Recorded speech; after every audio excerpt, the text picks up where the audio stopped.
Hi Real Estate, good morning.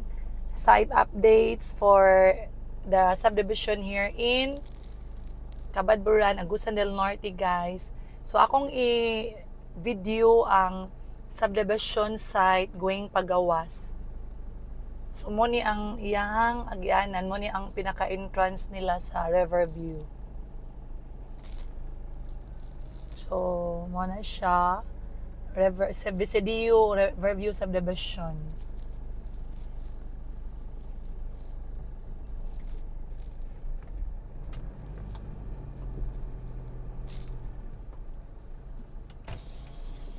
Guard, salamat. Yo. Sa mo to ang ilahang guard house dito dapita.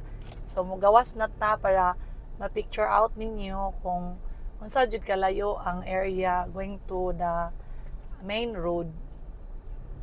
Kada dia sa unahan mo na ang main road, connect na siya ngadto sa Cabadbaran public market.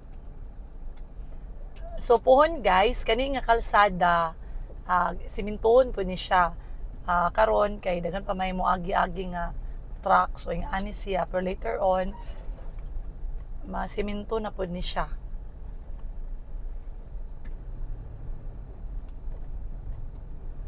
So pila lang gyud siya ka meters gyud from the main road. Kay usually gyud ang subdivision, mas maayo gyud pud ang dili gyud ka sa daghay sakyanan maglabay-labay duol kay sa makadisturbo baya pud na siya. So best location also as a residential area, mosulod gud gamay para ang mga saba sa sakyanan sa highway dili pud kay mabati nimo samtang mag-rest ka. So here mo na ni ang main road. So kani diri right going ni public market sa Cabadbaran.